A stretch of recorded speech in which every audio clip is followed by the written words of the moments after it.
Adrian Newey has finally broken his silence, and what he's revealed about Aston Martin's 2026 car could completely shake up the new F1 era.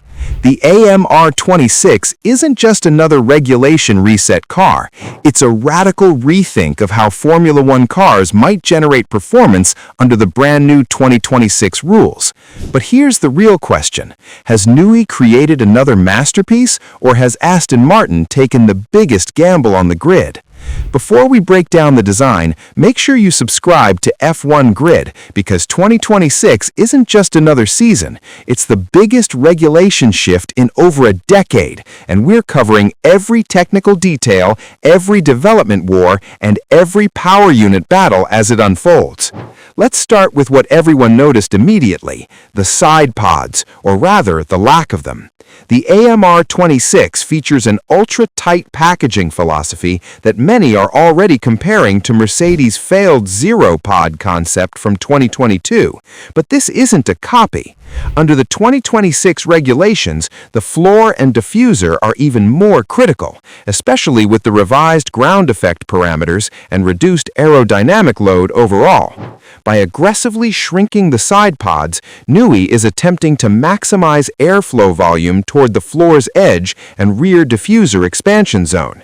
In 2026, overall downforce levels are expected to drop compared to the current era, which means efficiency, not just peak load, becomes everything. If Aston Martin can generate stable underfloor performance without triggering instability or excessive porpoising, this concept could unlock serious lap time. But there's a risk. Mercedes' 2022 experiment failed largely because of correlation issues between wind tunnel data and real-world airflow behavior. Aston Martin's problem is that their new wind tunnel only became operational months after rivals had already started development. That compressed design cycle means fewer validation loops, fewer iteration phases, and less margin for error. And in Formula One, 4 months is massive. Now let's talk about the front end, because this is classic Newey territory. The wide Pelican-style nose isn't just aesthetic nostalgia, it's about conditioning airflow early and aggressively managing front-wheel wake turbulence. In 2026, with simplified front wings and active aero elements introduced, airflow stability into the floor becomes even more important. The triangular airbox also plays a deeper role than most people realize. With 2026's revised cooling demands, especially from the more electrically dominant power units, thermal management becomes a central design constraint. Honda's new hybrid system will rely more heavily on electrical deployment, meaning battery cooling and ERS integration are critical. And that brings us to Honda. The 2026 power unit formula shifts the balance significantly toward electrical power, roughly a 50-50 split between combustion and electric output. That changes energy recovery demands, turbo architecture, and overall packaging. If Honda is even slightly behind on combustion efficiency or energy deployment mapping, it could compromise Aston Martin's early season competitiveness. However, Honda has historically responded well to regulation resets. Their turnaround during the previous hybrid era proved that when given clear direction and strong integration with the chassis team, they can close performance gaps quickly. But the integration must be flawless. Then there's the fuel factor, something many fans are overlooking.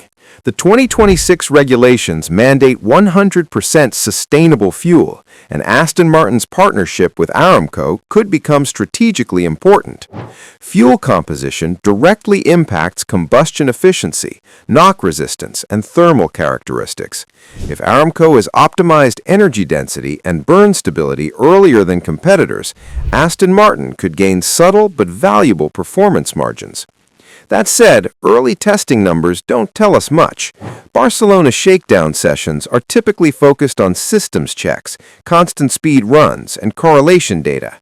The 65-lap total sounds alarming compared to Mercedes mileage, but raw lap counts don't always reflect competitive readiness. What matters is data quality. Now let's address Fernando Alonso. At 44, he remains one of the most technically precise drivers in the field.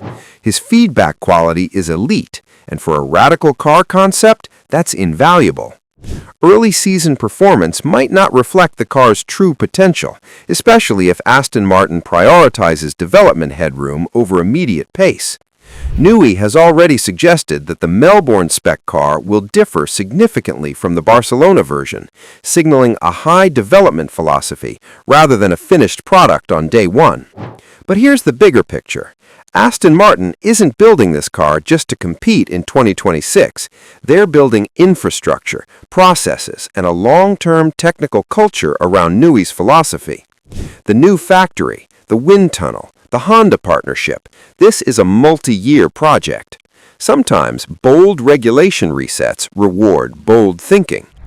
So what's the verdict?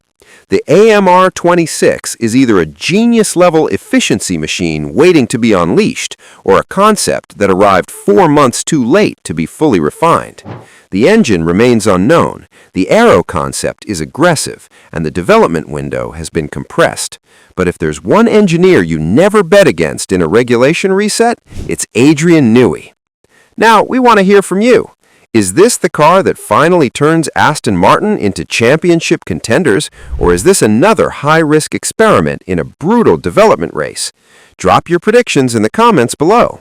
And if you want the most in-depth, no-hype coverage of the 2026 F1 era, make sure you subscribe to F1 Grid, because this regulation war is only just beginning. We'll see you in the next one.